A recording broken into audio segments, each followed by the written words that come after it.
What's cracking, everybody? Money Smart Guy, Matt Zapala here, hailing to you from Dallas, Texas. And welcome to another episode of the Millionaire Goals podcast here with my co-host, Milton Alvarez. What's going on, Milton? My man, happy to be here. A podcast dedicated to help you think like a millionaire, strategize like a millionaire, so therefore you can become a first-generation cash flow millionaire. So a lot of topics today. Very excited about our conversation today. We're going to be talking about credit card jumping up. We're going to talk about women finding irresponsible spending a turn off. So if you're looking to attract a person in your life, might be dealing with finances. Let's talk about it here in a second. YouTube influencer, Milton, is talking about if you're making $200,000 a year, you're chump change. Huh? Chump change, man. If you're in your 20s, you don't have a Lamborghini, making $200,000, you are chump change. Also, we're talking about the struggles of men.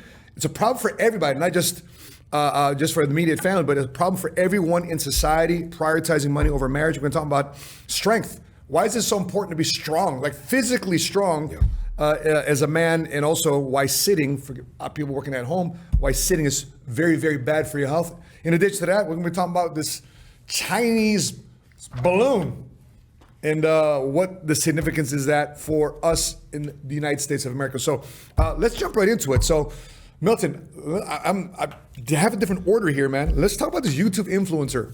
Let's take a look at this clip here. He says that if you're making $200,000 in your 20s, if you're not making $200,000 in your 20s, if you're a guy in your 20s, all right, let's take a look at this. Here's what he says.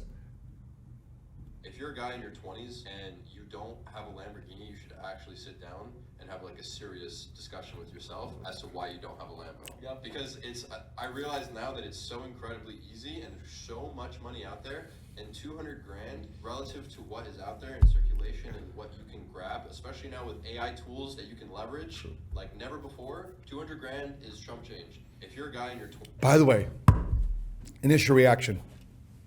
I like the fact that this guy is challenging everybody in their 20s. 1,000%. Matter of fact, challenging people in their 30s, 40s, 50s, and 60s, because many people in their 30s, 40s, and 50s later on in their life, matter of fact, top CEOs of many Fortune 500 companies don't get paid $200,000 a year. They get salary, but also they get stock options on top of it. They hit their certain goals. So what are your thoughts about this guy talking about chump change? I mean, you went in entrepreneur. We just covered last podcast. You're making $200,000 a year now. Yeah. He's kind of calling you out a little bit. What are your thoughts? Listen, man. On some level, my ego gets in the way, and I want to say it's clickbait. Who is this 20-year-old kid? I think probably hasn't really gone through a struggle. He's using his family struggle as his own struggle, as a way to leverage himself up when it comes down to viewers and people, actually clinging on to his story. Yep. But now with the technology that we have and everything that's going on in this world, especially with AI, man, I've been chiming into the whole AI. ChatGPT, I've been utilizing it for my own business. Really? And I've been seeing how now I create more time for myself using AI. And now it's just about creating a new system, so that way a lot of it starts to fall on AI itself, so I can create more room for myself, so I can do other things, so I can create more avenues of money in my own personal business. Give me one thing that AI is doing for you to run your fitness business right now. It's helping me structure templates for my clients, online clients that I have at the very, very moment. When back, maybe about 7-8 months ago, before I even knew about ChatGPT or AI, it would take me per client, it would take me about an hour and a half, 2 hours to even create a complete program for themselves, whether it's a 6-month or 12-month program. Now with AI, it takes me 20 minutes to create one single program. So I'm creating more time, I'm able to do so much more. Yeah. So now if I'm able to bring on more clients onto my base, now what I can start doing is outsourcing. Now what I can start doing is actually hiring coaches to work under me and for me, so that way we're able to go wider and create more money. I'm aware that this kid, Sebastian, he's involved in drop shipping. So that came out in maybe about 10 years ago or so, and it took off with everything going on online, especially with the Shopify, XYZ. But my question is, I wonder where his psychology is at when it comes down to this specific topic. Because it hurt my ego a little bit when he said, if you're making $200,000 a year or so, that's chump change. My ego got hurt a little bit. So, what psychology as a 20-something-year-old? What kind of psychology do you have in your life? How did your parents raise you? What were you exposed to? What kind of pains were you exposed to? Who mentored you to give you this type of psychology? And on any point in time in his life, has he ever had a victimhood mentality? Because I feel that because my ego did get hurt a little bit, it was more of a victimized type of hurt rather than an actual reality check of, this kid's right. There's so much money to be made out there. Yeah. So much money. So here's the thing. I mean, there's two different types of people that's raised in our country. It's either you're raised around money or you're raised without being around people around money. You're either from the streets or you're from some form of advanced inheritance, whether it's a mental inheritance because somebody was an entrepreneur. For example, we start off the show becoming a first generation cash flow millionaire. So in other words, if you've never had a millionaire in your family raise you, and never had an example of an uncle or a godparent raise you around millions of dollars, a successful business that's legal, you probably have never had any context or reference to what making $1 million was.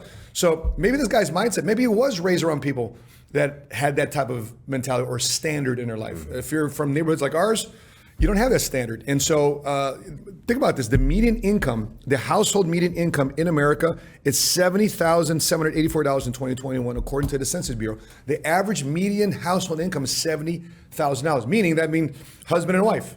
Yeah. It means a household. It means an address. It doesn't mean individual.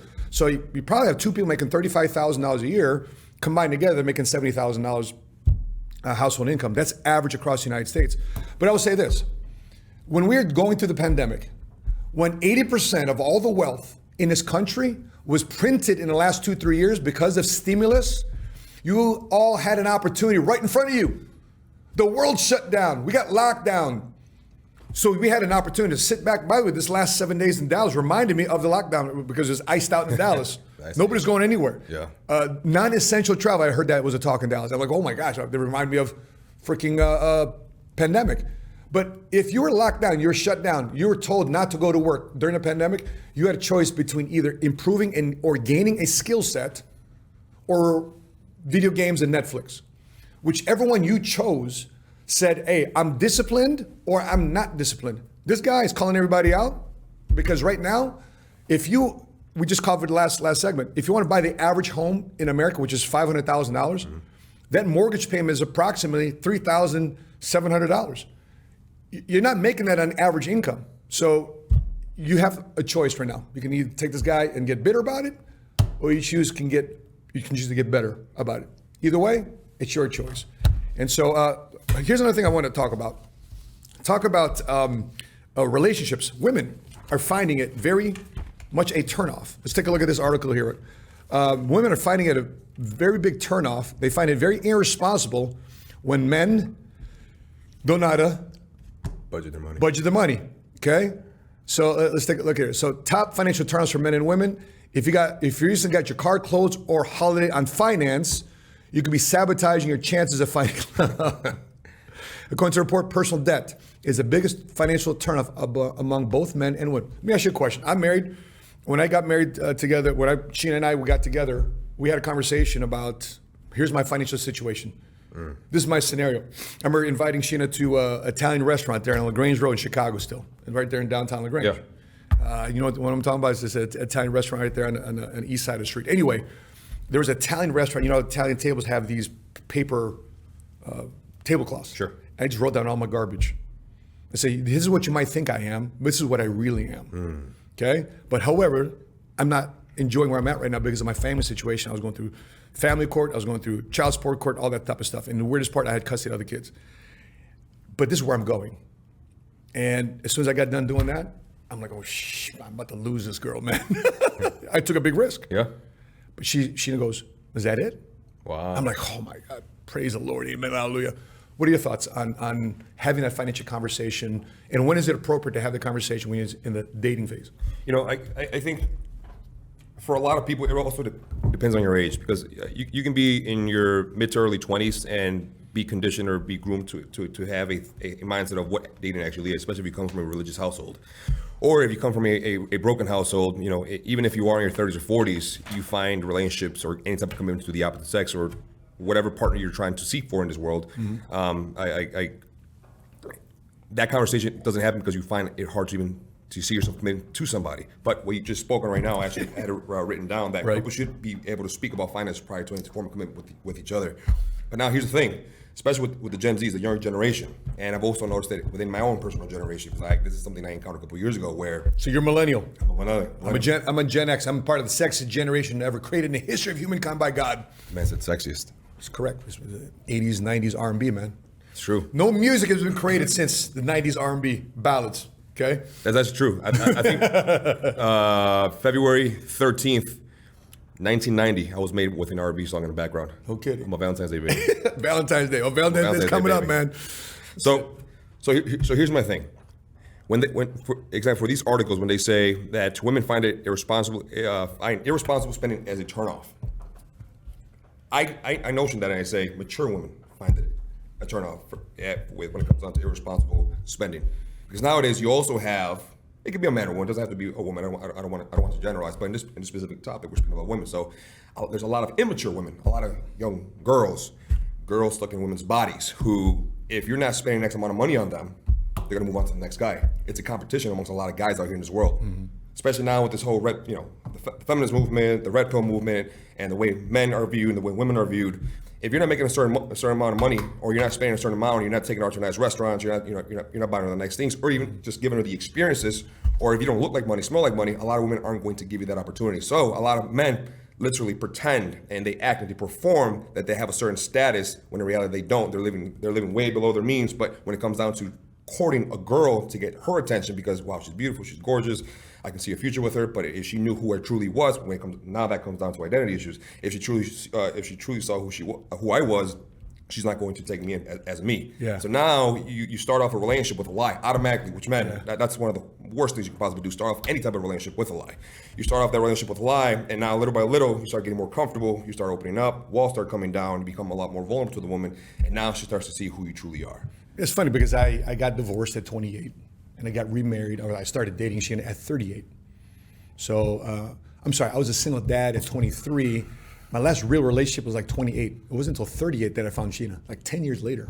But my money started getting right. Right. And then we didn't get married until I was 42.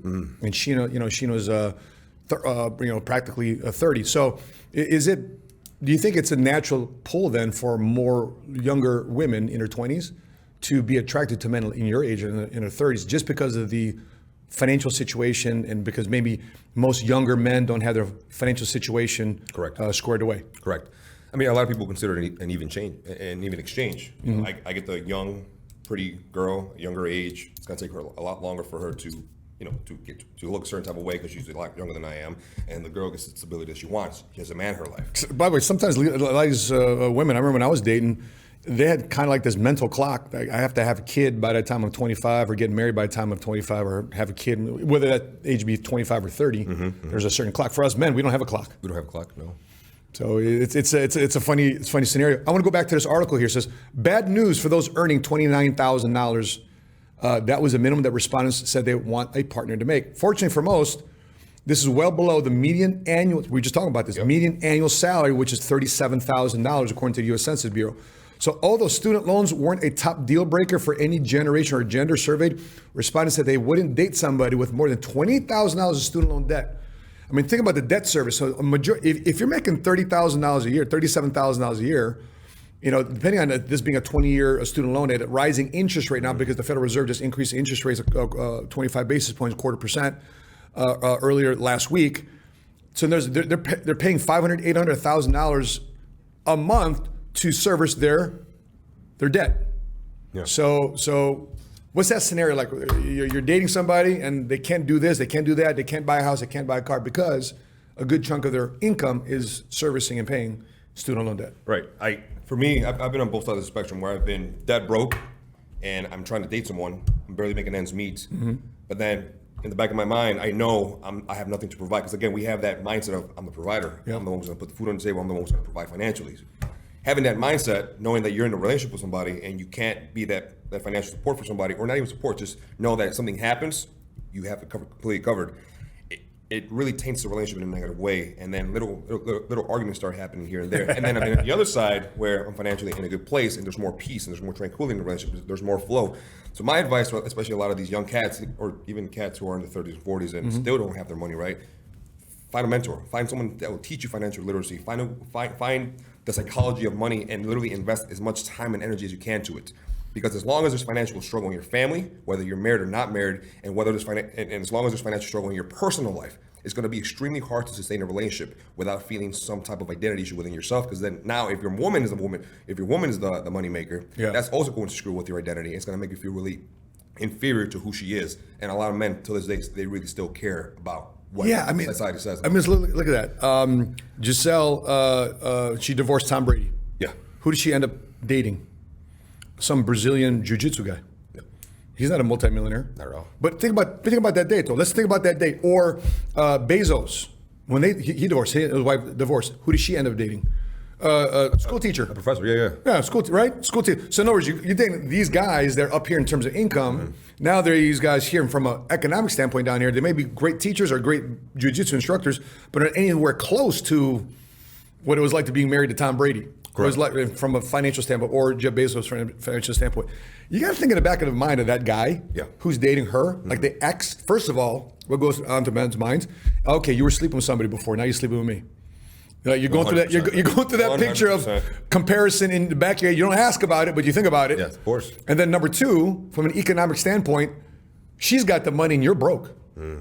How long does that last, and is that sustainable? Put yourself in this scenario. What are your thoughts about that? I think now that's a conversation that both parties need to be able to have.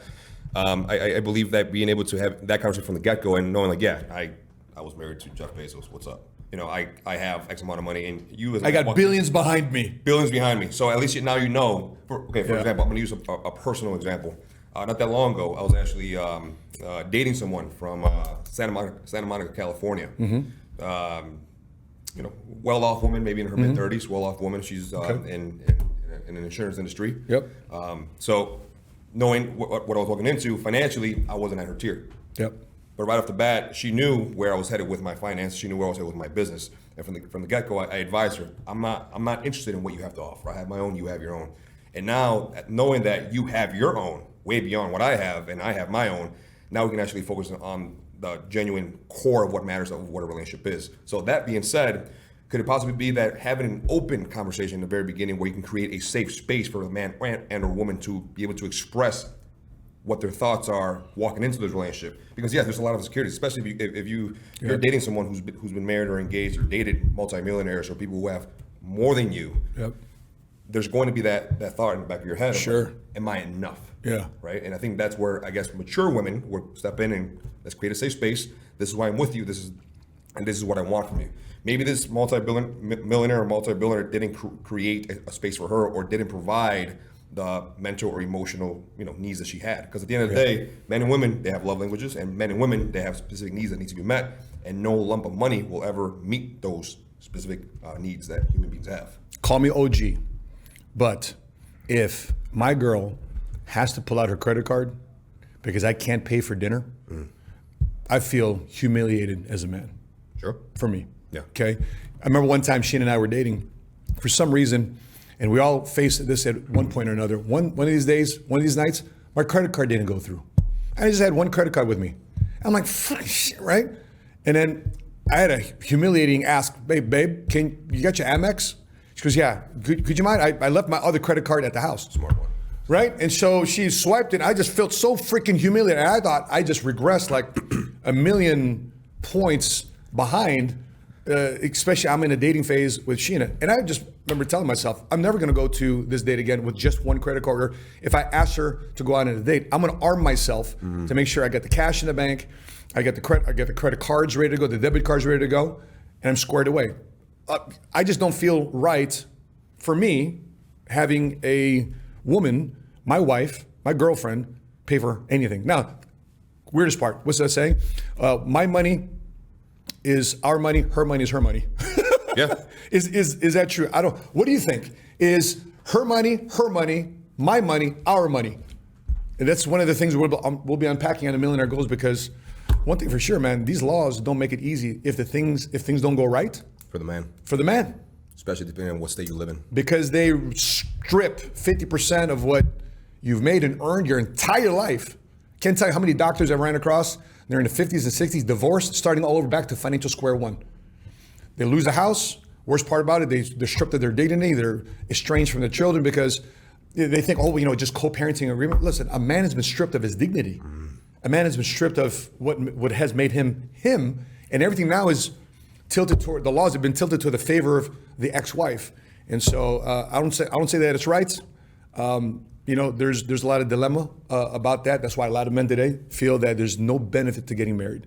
Which leads me to my next point. Let's go into this one. U.S. credit card jumping 18.5%. That's a massive jump. And it's now a record of $930 billion of total debt in America. Let's go to this article here, right here. Let's see here. Where are we? Credit cards here. U.S. jumps 18.5%, almost $1 trillion in credit cards. We're $1 trillion in student loans. We're $1 trillion in obviously equity, home mortgages. Now we're close to $1 trillion in credit card debt. So, when you're looking at the same scenario we just talked about, there's a record amount of people getting their lifestyles funded and financed using credit. Our banks have been funded with a lot of cash from stimulus money to go out and fund it to America. The ideal way to use credit card, the way I use credit card, is I charge it, get the points, pay it off the next 30 days. Charge it, pay it off, get the points. So therefore, my dollar does two things. It gets me what I need, and number two, doubles back as membership reward points. So what are your thoughts here as balances, it says balances rise, let's go back to this article. As balances rise, so have delinquencies, which is something to watch, says TransUnion's Michelle Ranieri, okay? So the rate hike is not making it any better because not only do you have credit card debt, but guess what they're doing to the interest rates on credit cards? They're also spiking up. So in other words, more of your payment, if you're not paying into principal, if all you're doing is paying interest, it's going to extend how long you're going to be able to pay off that debt. What are your thoughts? So again, coming from the background I came from, when it comes down to the household that I was raised in, my parents really didn't have much financial literacy when it came down to money as a whole. And they've utilized credit cards to meet certain needs that we had when it came down to the household. They would always speak on credit cards being for emergency funds. Mm-hmm. But it seemed that every single day that we existed was an emergency moment for them. Yeah. And then they spent, whether it was a $2,000 balance or limit, whether it's $5,000, whatever the case may be, it would take them maybe about 2-3 years to even get close to paying it off. And then you combine it with the interest rate, they were actually paying a lot more than what they should have been paying. And it wasn't a very wise way to approach their spending. So growing up, I mirrored exactly what my parents used to do. Okay, I'm going to try to get as many credit cards as I can, and I'm going to use credit cards, and then it has a balance, it's fine. And I'll use my minimum wage job to try and pay off the minimum, not the whole entire thing, the minimum every single month. So that way, I keep some of my money, and I keep my credit cards low. But the thing that I wasn't aware of at a very young age was your credit score. Yeah. My credit score got ruined at a very, very young age because I was just max spending. There was more money flowing out than money coming in. Yep. Maxing out credit cards, not paying attention to my student loan debt, not paying attention to the bills that I had, making late payments consistently, not really caring. I wasn't making ends meet, so it's okay. The bill will still be there. They can send me in a collection. It's fine. I'll pay attention to when it gets to that point. So my approach to credit cards was just basically saving my ass from any downs, any emergencies that I had. But the older I get, the more I understand what I can actually do for you when it comes down to increasing your purchase power, when it comes down to building your credit, when it comes down to actually using it for an emergency fund. Sure. And as you said, now it's more of I have credit cards. Yeah. I don't have cash on me. I'm going to use it in the next 30 days. Yep. Pay it off completely. And it's done wonders for my credit score. Matter of fact, by the way, I'm going to do a quick spot check. Just be absolutely totally transparent. Because I carry very little cash with me these days. So here's what I got. So, boom. Amex, okay? Amex credit card, platinum. Can we get the camera on here? Amex, we got Amex, boom, platinum, right? Business expenses. Amex, hotel expenses. U.S. Bank, right? 0% interest free for 18 months. Okay? Amex, in case I stay at Hilton. So I got one for Bonvoy, Marriott. I got another one for Hilton Honors. Boom, another Amex, okay? For food and gas, okay? Look at this debit card. I still haven't even taken off the safety strip. Debit card, just in case my credit card is going through, I can always go to an ATM and get some cash. Yeah. One credit card for personal. That's it. So everything here has been business. Yeah. Personal. So there's ways to use credit cards to advance your business. If it wasn't for a $5,000 charge on a credit card to market my first marketing campaign as a financial guy 23 years ago, I don't know where I'd be today. So I'm thankful for credit being there. I'm thankful for me not, by the way, I've never spent or never applied for a SBA loan. I've never done the PPP loan. Oh, okay. Never even did the PPP loan. There's people right now getting audited and getting fined because they fraudulently use the PPP loans to fund and finance their lifestyle or business through COVID. We never even used a PPP loan. We said, let's get out the way. We've been saving our money. We use credit. We don't need the PPP loan. Get somebody else in line that has been getting their financial education, financial literacy up to speed and help them rescue their business. But Sheena and I, we're good. But listen, credit cards. Dave Ramsey wants to say credit is bad. I want to say credit is good if you use it the right way. You leverage it to pay it off. In other words, if you're spending $5,000 and you know without a shadow of a doubt, you're betting on you, that you can make $10,000 back in the next 30 days, be smart of how you use that. I'm not going to say go ahead and go for it on the Millionaire Goals podcast because everybody's got a different financial discipline. But if you're using these credit cards because inflation is kicking your ass and eggs are up 60% and food is up, 30, 40%, and you're using it and you're dating to impress and buying clothes that you can't buy, that is a horrible way to use credit. You want to use credit as a glorified debit card. Outside of that, because that way you have membership rewards points that you use for travel, you can cash in for money, you can use other things, you can have different perks that goes along with having rewards on your credit card. But when we hear news like this, an additional 22 million new credit card accounts were opened in the fourth quarter, led by originations among Gen Z or adults ranges from 18 to 25. So that's potentially dangerous there if they don't use it in the most intelligent way. So before we move on to the next topic, I mean, a lot of your clients are in this age demographic. A lot of our newest associates are in this age demographic. Any last thoughts here before we move on to the next topic as it relates to credit cards? Biggest thing, at least for my own personal experience and my own personal mistakes, again, and this is the same thing we spoke on this previous topic before we got to the credit card section, it's learn financial literacy. I can't stress that enough, man. There's a psychology behind money and psychology on the way you utilize your money. And like piggybacking off of what Matt said, if you're going to use credit cards, and especially if you have a business or you're trying to create a business, whether it's a product or service-based business, whether it's B2B or B2C, but whatever the case may be, if you're going to use credit cards, use those credit cards to reinvest into your business so your business can grow. As Matt said, bet on yourself. If you know that you're going to be able to leverage those credit cards and then make money off of those investments, whether it's for marketing, whether it's creating ads, or whatever the case may be for your product or service, use it for those things. When it comes down to your personal endeavors of trying to buy the Gucci belt, trying to buy the Gucci shirt, trying to buy the new fresh J's, or trying to take a girl that you barely met and fit the part, look the part, take a girl you barely met on Tinder, on Instagram, whatever the case may be, right? What is that? Yeah, right. Whoever you ended up meeting on any dating platform, just to impress a woman that you're probably not gonna end up seeing, and if you do see her, you're probably gonna see her that night. You're gonna do your thing, and then she's probably not gonna be interested. You're gonna be interested. You're gonna move on from that. And now you just dropped $600-700 on a dinner, on drinks, on bottle service. If you go to the club, especially if you're in your mid to early 20s. That can wait. Delayed gratification is one of the ways to go when it comes down to building something for yourself and for the long run. And once again, investing into yourself is the number one thing that you could possibly do, so that way you can have a better outcome for your life. Be urgent, but at the same time, be patient. I remember when I was in my 20s, I was so impatient. I wanted to get success. I wanted to look the part, play the part, live in the right neighborhoods and drive the right cars.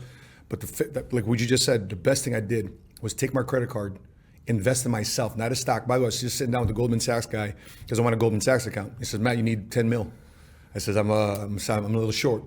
You need $10 million to establish your account with Goldman Sachs because I want Goldman Sachs to help me invest in new companies that are coming up. The new IPOs come. I want to invest in those companies. Sure. But you need $10 million. You need $10 million to be on the inside loop with Goldman Sachs.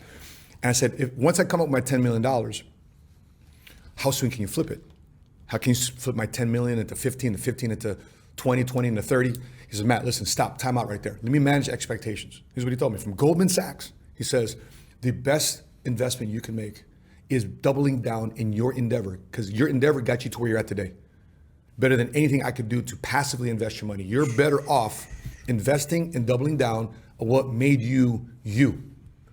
Everything that you do with Goldman Sachs is just extra, but double down on your business. And I asked him, what's your average client? My average client is between 45 and 55. 90% of them are all entrepreneurs. They've all invested in themselves. They found a problem, they create a solution, market the heck out of it, and made their money that way. So let's go into the next topic here. Why are annuities right now having a sales record from year over year, eclipsing sales during 2008 financial crisis amid fear, higher rates? It says here, All right, let's take a look at this article. It says annuity sales hit record last year, eclipsing sales during 2008 financial crisis amid fear and higher rates. And guess what I was talking about on the radio before podcasts were the thing? I was on radio in 2008, 2009, talking about safe money and risk money. And the safe money is annuities. Risk money is continuing to expose it to the stock market.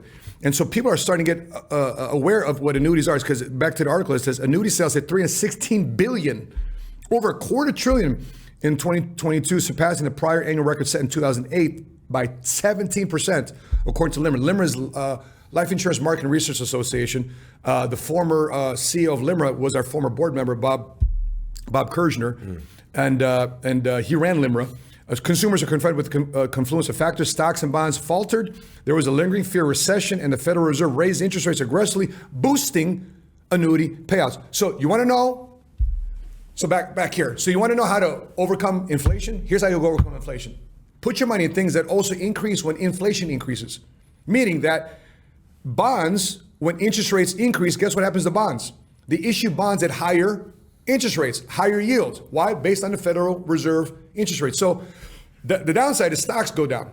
The flip side is bonds go up. Guess what insurance companies do? 60% of all corporate bonds purchased on Wall Street, according to the American Council of Life Insurance, ACLI, is that the insurance industry purchases 60% of all corporate bonds issued in America. Why? Because bonds are relatively, for the most part, relatively safe. And insurance companies are experts at managing risk. In other words, they don't want to expose your money to risk. And inside annuity contracts, guess what? They have guarantees, they have safety, they make sure that no matter what happens, your principal is there. No matter what happens, you're going to get this interest rate. Stock market drops, you get your principal in there. Stock market drops, you get your interest rate credited. So a lot of benefits that a lot of people weren't aware of in 2008, 2009, they're being more made aware of in 2023. What are your thoughts on making sure people have guaranteed income? I mean, is that not a good thing to have for the rest of your life? Of course. Not worry about your other assets. You want to make sure income is coming in. Yeah, and actually, I would want to speak on behalf of the Gen Zs and some of the millennials, especially people who aren't aware of what an annuity is. For a lot of people probably watching this, especially the younger generation, you're saying annuity and they're saying, what's an annuity? Yeah. So my question to you is, how can a Gen Z or a millennial even come forth to getting an annuity, getting started? What are the first maybe 2-3 steps to it, and how can these Gen Zs actually benefit from annuities? So let's go back to the article here. Yeah. So let's go back to this article here. It says all annuities are issued by insurance companies, which hedge risks like volatility or the danger of outliving savings in old age. Annuities have also benefited from Federal Reserve's cycle of raising interest rates, which has translated into a better return on investment. Meanwhile, U.S. bonds, which typically acts as a ballast when stocks fall, suffered the worst year in record in 2022. It's leaving few options for savers looking for a relative safety and a decent rate of return. So basically, in a nutshell, annuities is basically a glorified savings account with an insurance company. People see CDs at the bank. Well, guess what insurance companies offer? They offer CDs. We're very familiar with the insurance company right down the street here called National Life Group. Very familiar with many different insurance companies from across the country. They're raising their interest rates and what they're crediting on their policies. Why? Because the Federal Reserve is raising interest rates, which also translate into annuities increasing interest rates and yields, and also potential payouts if you're receiving income from those type of annuities. So for example, Milton, if you won the lottery, state of Texas, state of Illinois, you win the lottery, they're going to pay you one of two ways. A, you win $1 million in the lottery. A, you can take your $400,000 today, and that's it. Your early payout is $400,000. You win $1 million lottery, but today you can take $400,000 and the state pays you no more. Or you can take that $1 million, but over a 20-year period. And guess how they back that? By putting that money inside an annuity. Wow. Right? Same thing with pensions. When people retire from the union, they guarantee that payout using the annuity as a way to make sure you're guaranteed payout for the rest of your life. This is a way for people to have pensions and guaranteed income, because people don't care what their savings are in assets and 401ks and real estate. It doesn't matter.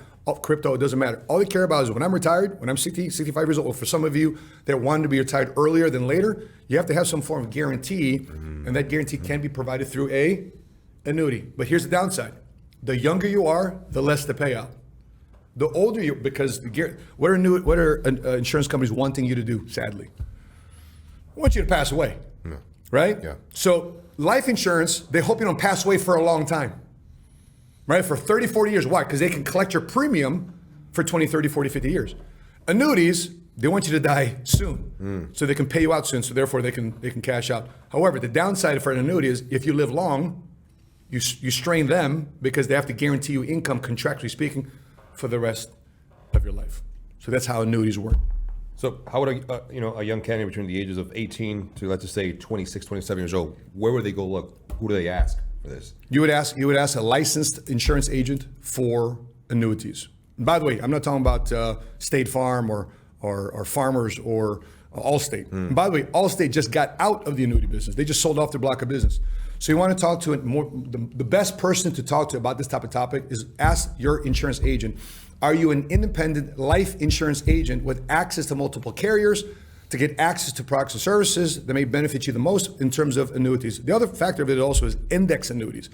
So we're just talking about fixed annuities, guaranteed interest rate, X amount of years, you get your payout. Index annuities allow you to have upside potential with the market, but no downside risk. And oftentimes people say, hey man, there's fees, there's excessive fees. The only type of fees that are going to hurt you inside index annuities, which a lot of them don't want to disclose, is if you surrender too soon. So there's a 3-year contract or 4-year contract or 5-year contract has got to be in there. Just like a CD, if you withdraw your money too soon, they have an early withdrawal fee. Same thing too with annuities, it's called surrender charges. But if you need to access 10% of your money, there's going to be no penalties to act for most annuities. You can take 10% of your money, but there's no penalties. It's only when you collapse it, then when you 100% liquidate your annuity, that's when back-end surrender charges kick in, and that's where the fees come in. But along the way, though, if you, let's say you have $100,000 in these annuities, the insurance agent is not taking out fees. If $100,000 at your brokerage account, at the stock brokerage account, they're going to take out money for fee management to manage your portfolio of what they call assets under management. So an independent insurance agent with access to multiple carriers, these are the folks that help you with more fixed index annuities, fixed annuities, and index annuities. Lot to learn, huh? This is exactly the value that's going to be consistently poured into all of you folks. If after watching each and every episode you don't take something away from this, I really urge you to really start asking questions to yourself on what you can take away from these moments. Just listening to Matt on annuities, I'm familiar with them, but I'm not an expert on them. It's just these little nuggets that he drops on them gives you more clarity. Whenever you listen to someone who's an expert in certain fields, in certain areas of life, guys, they're guiding you towards the right direction on where you need to go in order to be able to obtain that specific product or service that they offer or they know on. And again, guys, finance is going to be around for the rest of our lives. And having financial literacy is one of those things that no matter what age you are at, no matter what country you may be living in, no matter what tax bracket you may be in, no matter what other case may be, it's very wise to look into financial literacy and know how to manage your finances and plan ahead for your future and for your retirement. Boom. Speaking of that, let's go to our next topic here. Prioritizing money over marriage. Let's take a look at this article here. Prioritizing money over marriage, today's parents are making a big mistake. In this article, large majority of American parents are prioritizing work and money for the children over other life goals. Okay, according to Pew Research report, Parenting in America Today gave parents a list of 5 future achievements for the kids: college education, marriage, having children, satisfying job or career, and financial independence. So, but only 1/5 of the parents said getting married and having kids are very important or extremely important to the kids' future. Even more disturbing is that nearly half the parents said getting married one day and having kids of their own, 46% and 46% were not too important. Yeah. So, back down to the breakdown here of the American family. And the sad part of breakdown of American family is if you get people divided, that's the way you can divide America. You want America united, you build not on the states and cities, you build in families and the communities. So when parents are saying, hey, spend less time in marriage over the course of your life than ever, get your money right. What are your thoughts on that? I think this point, from my observation, from what I can extract from this, for many years, man, we've had that typical American family where you buy the house, the wife picket fence, you find American dream. American dream. You find a woman, you find a husband, you find a man, whatever the case may be. You have your kids. You both are working, or if not, the woman stays at home. The man's the provider, the breadwinner, XYZ. The woman's the nurturer. She's the one who takes care of the entire household, and that's the American dream, right? You come home, your kids grow up, you invest into them. They grow up. Now they start doing the exact same thing. You get old, you retire, and then you're in a rocking chair on your front porch on some land that you bought over time, and then you end up passing away, and then your children do the same exact thing. But I think a lot of people have really forgotten what actually can help hold a family together a lot more and can provide when it comes down to creating a legacy for your family and making sure that each generation that comes after you can also have a successful way of life, and that's the financial literacy, that's finances. And I think a lot of people forgot that finances are very important, which I would assume that finance is one of the biggest reasons why a lot of people end up getting divorced, or there's major issues within family dynamics. Yeah, exactly. Let's go back to this article here. Let's look at this paragraph. It said, we understand why in an increasingly precarious economy, a majority of parents would believe that finding a good job and earning a decent income are important for the children's future. But it should trouble all of us that only a minority of parents would also see marriage and family life as central goals, and even more so that nearly 50% would say that marriage and parenthood are basically not important. Unimportant. So here's the thing, man. You get the basic fundamentals of what relationship is, right? And let's play that card though. Let's play that card. Let's say you delay getting married and you get your finances in order. What do you expose yourself to? You expose yourself to kids being born outside of marriage. Correct. And what happens is now you have single parent, another flush of single parent households. And in my opinion, and also a lot of stats even prove that the best place for a child to be raised is both with mother and father. Having separate households, I know for me, having situations where my kids were split between homes and co-parenting type of arrangement, it was just crazy. I did not look forward to weekends. People talk about TGI Friday. I was not looking forward to weekends because either A, I had the kids and I had to drop off the kids, or B, I had to pick up the kids, and the kids were all either frazzled or they're just in the middle of the whole thing. And so if you're looking at playing this card, what you're going to expose yourself to is, oops, I got pregnant, or I got someone else pregnant, and I'm having kids because in pursuit of my career, versus, hey, let's build both together. I think if you're building both together in your marriage and your relationship built on solid, time-tested values and principles, which a lot of people aren't, especially when their priority is just getting their money right, you end up creating a lot of problems down the road, and a lot of people then just don't believe in marriage. And so I applaud the guys that come into our firm. They come in together, boyfriend and girlfriend, they get married and they have kids. I applaud them for doing that. There's been thousands and thousands that came through our doors that were boyfriend and girlfriend, and guess what? Now they're building a business together. Now they're building a family together, and guess what? They're all growing together. They've woven their futures together and creating instead of creating two separate households and two separate type of identities versus weaving them together. What are your thoughts on this? I think that within itself is a true dream within itself, of being able to come in together into a business or create your own business, whether it's service or product, and growing with your spouse in that realm. But also keeping in mind that a lot of people don't have that entrepreneurial mindset where they want to create something with their spouse. They're okay with working 9 to 5 jobs, coming home at a certain time, seeing them, having the entire Saturday, Sunday with their kids, and living that traditional lifestyle that a lot of people hold on to, and not wanting to scale their lives and do more and actually go through the struggle of creating some form of business. But I think a lot of reason why also a lot of people aren't prioritizing marriage and having a family as a big thing for them. I think a lot of it comes from fear. A lot of it comes from the pain of experiencing their parents go through hell together and seeing that financial struggle is one of the biggest things. And now they say, you know what, I will never let this happen to me. If you're a woman, you see your mom going through domestic abuse consistently, you have a narcissistic father in the household.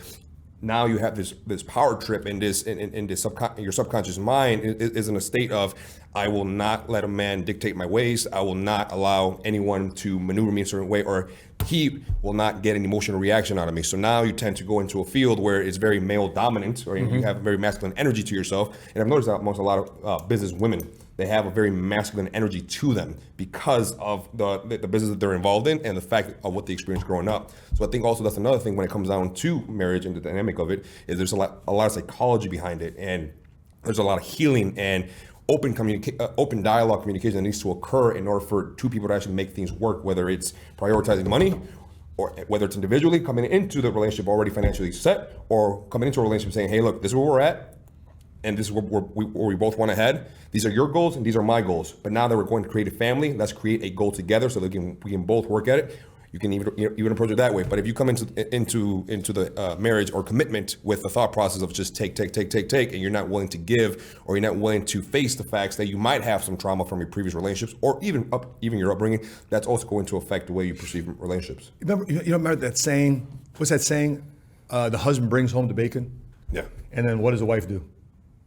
She cooks it. Yeah, she cooks it. So the man brings home the bacon and the wife cooks it, which lends you to believe that that saying comes from an era where husband and wife work together. Yeah. And you have to figure, the reference manual I use for this type of topic, I use the Bible. Yeah. Over 6,000 years of documented human history, if you choose to believe it or not. 6,000 years of history is inside this manual, inside this book called the Bible. And guess what husbands and wives were doing? Yeah. Working together. They were broke together. They came up together. They were dirt poor together, paycheck to paycheck together. And guess what? They built something together. It's only been since the industrialization age where you got, okay, maybe I'm gonna make my own money. You do your thing, I'm gonna do my thing. Smooch, 8 o'clock in the morning, boom, two different careers. Next thing I'll see you at home for dinner at 6 o'clock. Kids, right? Dinner together. Maybe you have your love life later on that night. Rinse, repeat Tuesday, rinse, repeat Wednesday, rinse, repeat Thursday, Friday. For thousands of years, however, husbands and wives built something together. So the narrative that a lot of people see today is that you have to have two different separate careers. Oh, my wife's gonna do her thing, right? A husband can do her thing. I don't know, man. I think going back to, and by the way, I'm much more happier today. Even I'm not saying it's perfect. I'm not saying that Sheena and I don't have arguments and struggles, and there's days that we don't love each other. We like each other.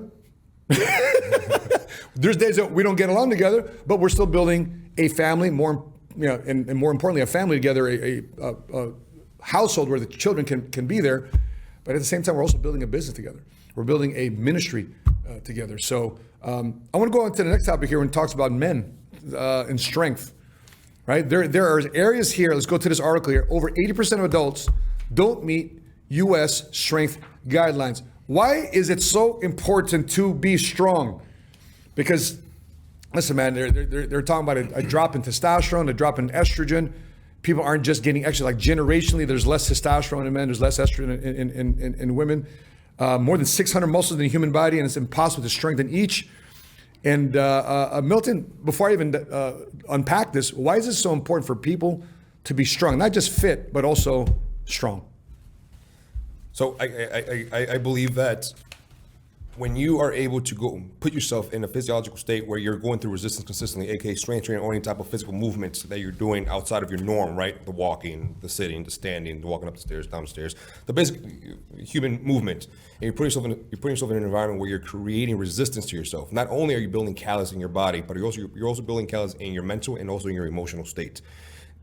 And again, based off of what we spoke on the last time, Matt, what you can do in any gym, whether it's strength training, whether it's cardiovascular activity, whether it's balance and coordination exercises, all of those things add so much more to your thought process, to your brain as an organ, but also to your mind and to your emotions, that you can take a lot of lessons from what it's doing to you. It's also healing your body in many ways. So, for example, I'm a big believer that motion creates energy. Motion, any type of motion will create energy. And we say energy makes money. Boom, exactly. So now, if you were to compare two types of people, if you look at a depressed person and then you look at an excited person, when a depressed person is speaking or the way they're sitting or their posture is, you automatically assume that, or you would assume that their shoulders are down, their head is down, their eye levels are dropped. They have a very monotone way of speaking. By the way, that's a good point, because guess what people are doing all the time? They're like this. Exactly. Or they're standing up. They're constantly like this. Exactly. Everywhere they're going, their head is down. Exactly. That looks depressing. Yes. I just made a conscious effort. I'm texting like this. Or in my office, I have a headset. I'm walking around my headset. I'm not cranked up like Correct. this on the phone. Right. Does that make sense? So, Okay. so the way you position your body, your posture, that's going to determine your psychology. That's going to determine your energy level. So again, depressed people, slumped shoulders, chest caved in, head down, eyes low, very monotone voice and speaking in a very low tone where people really don't get encouraged or motivated by what you're saying.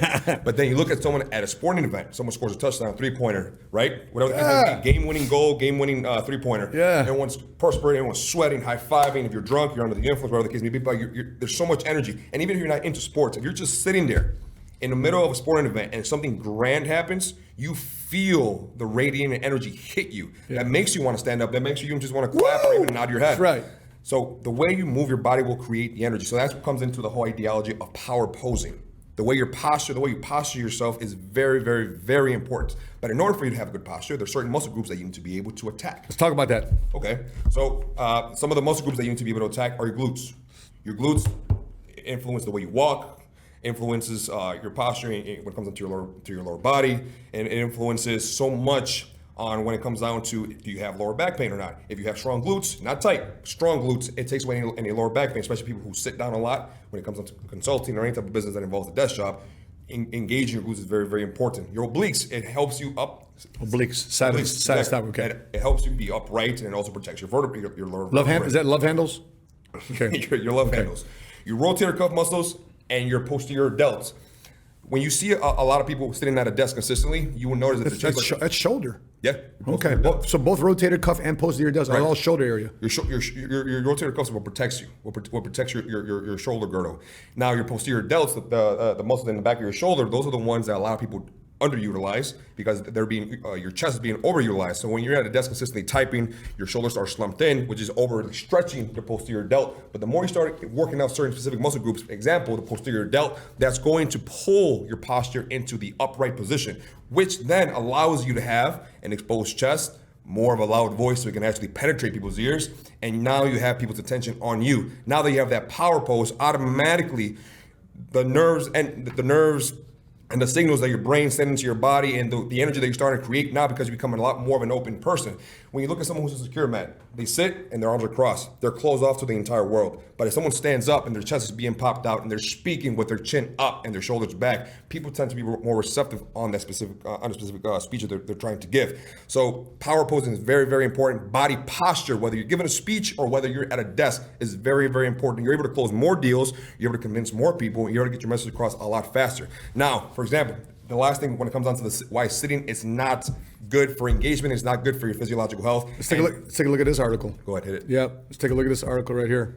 In terms of sitting, sitting too much is bad for your health, and offsetting the impact is easy. Study shows. Okay, so let's talk about the dangers of sitting, because we all have many hours of the day, whether we're watching sports events, watching TV. At the office, majority of our day these days is seated down. Yep. Is seated down. Yeah. So for one, your physical body, when you sit down for too long, completely too long, your hip flexors become extremely tight. Your glutes become tight, but they also become weakened. So what ends up happening when you're certain specific muscle groups within your glute area, for example, your piriformis is a muscle that goes across your glute, which actually is laying over a very important nerve that goes down your entire leg, which a lot of people tend to have issues with when they have a sit-down job, aka sciatica. When they have sciatic issues, that's one of the most painful things. And when you're in physiological pain, Matt, it's really hard to concentrate and actually have the momentum and energy to go on with your day and actually want to do anything, including business, including, sitting down, speaking to a client, consulting, whatever the case may be. So instead of just sitting down for too long and not being able to attain the full benefit of having a body, it also affects your cognitive. It also affects the way you retain information, because you don't have blood flowing, you don't have oxygen flowing to your brain. So here are a couple things that you can do. Very simple, very easy. Aerobic training. Aerobic training is just basically a very nice way of saying cardio. Cardio is going to increase oxygenated blood to your brain. The more oxygenated blood you get to your brain, the better you can process, the better you think, the better you can think, the more you can retain, and the more present you can be in any situation you may be. Next thing, resistance training, strength training. They can be dumbbells, barbells, kettlebells, whatever the case may be. That's going to increase your brain function by stimulating new brain cells in your brain. When you do that, you're able to also retain more, be present more, and being able to keep your cognitive health in a good state. When we say strength training, it doesn't mean that you have to bench 315. Yeah, correct. Nothing. Just anything anything that will give your body, your muscles resistance. Anything. Because you have me on these bands. Yeah. Or just simple calisthenics. Yeah. All right, I remember one time you had us on a plank position. I'm crying there because you had me on that plank position for like 45 seconds. And I'm like, I can't do this. My wife and I are screaming. So that's another form of resistance training. Okay. Correct. And now, because at the end of the day, resistance training also increases physiological stress on your body. So let's just say you're already if you're already in a stressful state physiologically, and you're finding ways to reduce it so that we can reduce inflammation and you can reduce stress. There's other ways of doing it as well when it comes down to meditation, yoga, or prayer, even prayer.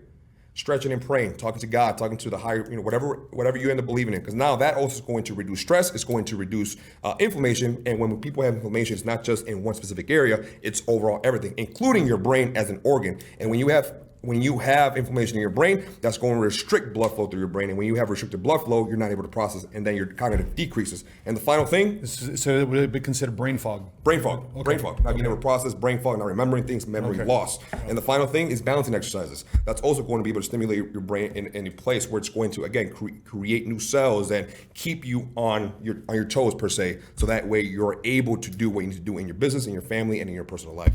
Hey, bottom line, everybody, your first wealth is your health. Yep. And I remember, 3 years ago? How long have we been working together now? You use my train, like 3 years 2019. now? Yeah, so pre-pandemic. Yeah, pre-pandemic. And I was so pissed off during pandemic because they shut down all the gyms. And we go back now, they kind of gave the birth for you starting your own business because the gyms were shut down. You used to have to make money as a trainer. Yeah. And so I remember when I first started working together with you, he had me jump on how was that platform you asked me to jump on? Because I had all this patella tendon tears, I have all this aches and pains, gout inflammation I had from just bad diet and injuries from the military. How high was that platform? You about a foot, 2 feet? That's it. Not that big, man. Maybe mid shin. And I couldn't jump it. Couldn't jump it. You were in pain. Lower back, knees were shot. Yeah, it was I couldn't. But you had me go on one knee. You had to have a pad for me to go on one knee because I had so much knee pain. Knee pain there, and there was like a Oshguard Schlatter protrusion from my knee coming out. And listen, 15, 17 years post-military of me not working out, constantly being in pain after the military because I didn't decondition myself. I said, let me just rest, let me just sleep it off. And I slept it off for 15, 17 years without paying attention to health. And make a long story short, I realized that if I'm going to spend the rest of my life to build wealth, but spend that wealth to just regain my health, that's a foolish endeavor. And so if you want to be a first generation cash flow millionaire, we want you to have not only wealth, but health along the way. So before we wrap up this podcast here, episode 2, I want to talk about something here. Talking about protection, talking about safety, talking about America. What's up with this Chinese spy balloon flying over America? So it goes all the way past the West Coast. And then I started commenting on a live video because it was going over Chicago, over Illinois. I'm like, how come we just don't shoot this thing down? And by the time this weekend, matter of fact, let's put this video up. All right, let's look at the slide. So this is what I said this weekend. In case you don't see me this weekend, I'm gonna shoot down this damn balloon. Right? How do you see that? Right. Okay. In the military, listen, man, you put me in charge of government equipment, we're taking care of our enemies.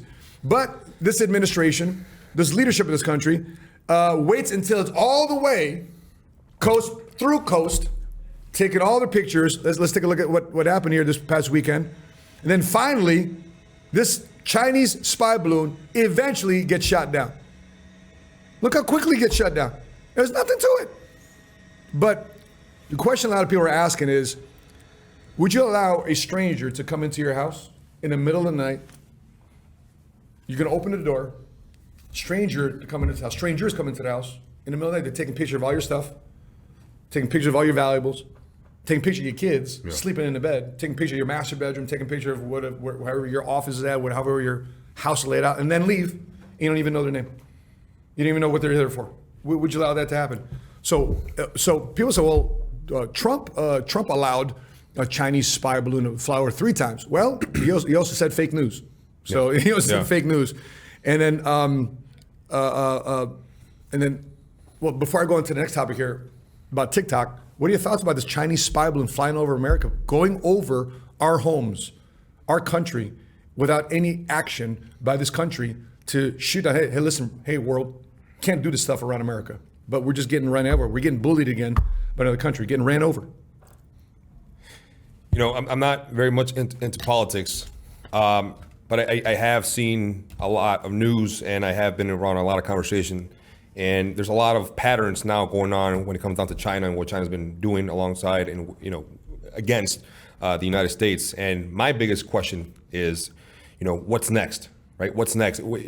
Is this going to be a start of something that's going to involve 2 powerful countries, the United States and China? And is this going to lead us into a possible war one day? And is this the beginning of a pushback that the United States even though it was delayed?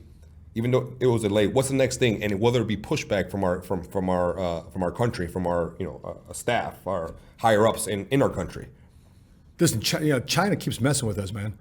Listen, who has made China in terms of our economy? Where's everything made at these days? You go to Walmart, you go to Target, you buy something, you look in the box. China. Made in China. And I was looking at all the things that my kids, all the toys for a couple Christmases ago. Look at all the boxes. Everything made in China. Walmart, roll back, made in China. I asked guys, hey, you're selling a product in America, you're sourcing it, where are you selling it? Amazon. But where are you sourcing the product to get it from to be delivered and sell it through Amazon? Guess where they're getting it from? China. So we've empowered China to be the second largest economic power in the world. In addition to that, so we've helped them. Second part, who knows, man? They may have been the responsible party for this coronavirus, for all these things that's going on with China, talking about biohacks. I believe that the wars of tomorrow aren't going to be 2 tanks, 2 airplanes, 2 Navy ships, 2 platoons fighting it out in the middle of the field. The wars of tomorrow are going to be bio, it's going to be cyber, it's going to be economic. Those are the wars. And if we're not aware of those going forward, the reason why this is important for the Millionaires Global Podcast is because if you don't get your money up right, you don't start saving money or things of value down the road, you don't want to be caught in another recession, in a pandemic, some cyber attack, where a couple years ago, even the electricity here in Dallas was shut down for a couple of years. Or excuse me, for like a couple, 2, 3, 4, 5 days. There's no power. And so you don't want to be in a position of being exposed and you're weak because you can't respond or you're left without resources. You want to make that money. So if you get the economic resources that put in your way, so therefore you can make money regardless of what's going on with China, regardless of what's going on with our economy. You're making money. You're bringing this in regardless. And let me read this here from this article. It said, they have satellites, they're sophisticated, and it's not clear to me what intelligence advantage they could gain by doing this. Perhaps it fits in the wolf warrior diplomacy that China's pursued, being aggressive in pursuit of its interests until there is a strong pushback. So they affected us with the supply chains. They affected us because we're not getting product from China. It affected our malls, affected our businesses. It shut down our businesses because we couldn't get product to sell in our stores. It shut down restaurants. Shut down the small business owner, the entrepreneur. So we have to have some form of, hey, stop messing with our livelihood. Stop messing with our country. The reason why people stop coming somewhere or thriving somewhere because they just don't feel safe. If people don't feel safe in their own country, in their own city, in their own state, in their own home, guess what's going to happen? People are going to leave. And when you have people leaving, that's not good for our population. That's not good for America. It's not good for businesses. Book recommendation for everybody watching this podcast. Read or watch the 5-part DVD series called Atlas Shrugged. Atlas Shrugged, a book about this thick. Jeez. It's Dallas Mavericks owner Mark Cuban's favorite book, this thick, or you can buy the 5-part DVD series, but talks about what's going on. And by the way, Ayn Rand is a former Russian economic novelist. So she wrote about the story about what's going on in a country when things like this start happening. And guess what is happening right before our eyes? Another book that references what's going on before our eyes is the Bible. So you have 2 books right now that's referencing what's going on, and also the solutions behind it is being proactive and not sin behind. And I want to talk about this in this tweet. Let's go back to this tweet here with Governor Abbott. Guess what he's doing? He's shutting down TikTok, a statewide ban planning TikTok in the state of Texas. I believe this is for government workers in the state of Texas. Correct. Right? So it's not necessarily, every teenager got to shut down their TikTok account. Governor Abbott is saying, state employees in Texas, you're now banned from using TikTok. How do you think this ban potentially, if it goes down, how is this going to affect people in Texas? Because other states might adopt it too as well. Of course, and I also saw that that not only is it for these workers, but also for universities and schools. I already see in some states that some schools, from middle school to high school, and some community local colleges are already banning TikTok off of their network completely. And on a smaller scale, for a lot of these young cats that make a lot of money, who are making some form of income off of TikTok, or they're using TikTok as a great way to push their brand, push their product, push their services. What's next for them? What's next for them as far as that? I know a lot of people have been utilizing TikTok for that specific for their own personal branding. Mm-hmm. But at the same time, Matt, on a different level of speaking, when it comes down to this specific topic, putting that aside, I feel TikTok's been much of a distraction for a lot of people. I feel that TikTok, any social media platforms at that, if you don't know how, if you're not utilizing to market yourself, to market your product or service, I feel that it's a big waste of time. Because people are just consuming content. Consuming it, and not only for when it comes down to their finances, not only to their relationships. Now that if you're on a date with someone and you go back with your spouse, your partner from your date, now you go home and now you guys are sitting in front of a TV. But usually you guys are watching Netflix, but while you guys are watching Netflix, you're scrolling through TikTok. So you have two things stimulating you at the same time, but there's zero type of connection between two human beings happening. Now what ends up happening on a physical standpoint, you go to bed, and instead of having a good night routine that's going to add to your sleep, help you get deeper REM sleep, and allow you to wake up the next day feeling amazing to conquer and attack your freaking day, what's happening? You're scrolling through TikTok for about an hour and a half. Now that energy from your phone is stimulating your brain. So now when you go to bed, I know this happened to me in the past where I'm in bed, I'm scrolling through TikTok, or I'm on my phone a lot. The moment I put my phone down, I close my eyes, I still feel my brain firing as an organ. So now that's not letting me get sleep. And the days that I've utilized my phone to scroll through TikTok because I'm bored or I just can't sleep, and instead of doing something else like prayer or trying to meditate, whatever the case may be, I jump on TikTok. That is putting me in a position where now every time I'm on this app, I wake up the next morning freaking exhausted mentally. Physically, my brain, I feel like it's just throbbing, versus when I actually take the time to create a good routine before I go to bed, I actually wake up refreshed. So on some level, although this app has taken many people in their businesses to the next level, and although the government could be doing this because of the Chinese issue, I feel like it's almost a blessing as well for a lot of people in their health and their family dynamics, and it could potentially save their relationships. Like, how many times have you seen people take a social media blackout for 30 days? And how healthy is it for them? People will lose shit. People will lose their minds. By the way, have you done that before? For those of you watching this, imagine you blacked out social media. You didn't watch any social media for, let's say, a week. Doesn't have to be 30 days. What happens to your life if you don't watch social media for 7 days? Instagram models. 14 days. Instagram models will no longer have jobs. Exactly. Instagram models will no longer have jobs, man. But the thing here with TikTok is because the parent company is Chinese. Yeah. So and when the CEO of TikTok USA was put on a stand to ask what type of data is being sent from profiles in America to their parent company in China, he was very unclear about his answer. And people are like, why are you not being decisive in just disclosing what you share about America in their profiles back to your parent company in China? They're not saying anything. So that's the problem that a lot of people have with TikTok. Now, another person that banned something from China, let's take a look at this real quick. It was former President Trump. Because he extended a ban on Huawei. Remember Huawei? Yeah. Selling cell phones? Because why? China was using Huawei to spy on America. And the first ban came on military installations. Any military service member, your Army, Air Force, Navy, Marines, Coast Guard, they banned it from all federal installations. Because they found that they were using Huawei to track military movements. So they banned it. Now, who's heard of Huawei since? Yeah. No, we haven't heard from Huawei since. But I get what you're saying about TikTok and people making money. Well, there's something called building an actual business, right? Not just online business. So if you're worried about, listen, my opinion, if more of your income, 5, 10, 15% of your income comes from just online, you're in the wrong business in terms of getting retail sales or getting vendor sales. I get it, if you're Amazon e-commerce, it's a different conversation. But if all you're thinking about doing is selling income or selling Google AdSense or making revenue from TikTok or IG Reels, and that's all you're making money and you expect majority of income to come from that, you're putting yourself in a position of somebody's got the thumb on whether or not you are in business or not. I like being in control. We don't have to do this podcast, but we feel that we have a mission to help people out there, because the way America is going, you need to have financial resources on your side. You need to have economic power on your side. You have financial literacy and education on your side.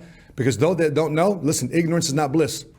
You have to make a choice right now, because the way America is going, it's going to be the United States of America, the United States of America. We're doing our part to make sure that this is a United States of America, what makes this American experiment an awesome thing. So, listen, man, we talked a lot about the topics today. Any final thoughts, man, before we cut loose for next week, man? Because we have a conference in Orlando, Florida. The next couple of days, man. We got Master B coming out. We got Patrick and David coming out. We got Jordan coming out. We got Ed Slott educating our guys about money and entrepreneurship. What are your thoughts, man, before we let everybody go? We're here to add value. We're here to possibly give you solutions to problems that you may have. There's every single problem that exists in this world has already been written about or spoken about. And we're here to be that middleman for you. So that way you don't have to go online and have to search it yourself. We're dedicated, every single podcast, every single moment, on screen and off the screen, to making sure we bring forth value to you, your family, your pockets, your business, and even your walk in faith.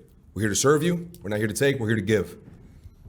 I'm excited for what's to come, Matthew. By the way, we've got nothing to sell. Nothing. We got nothing to sell you, man. Matter of fact, I do have something to sell you. If you haven't purchased it already, Amazon best-selling book in 3 different categories. Purchase my book, Faith Made Millionaire, where we unpack a lot of these topics on a faith and family, finance and fitness and fun aspect. Those are 3 pillars that have absolutely changed my life.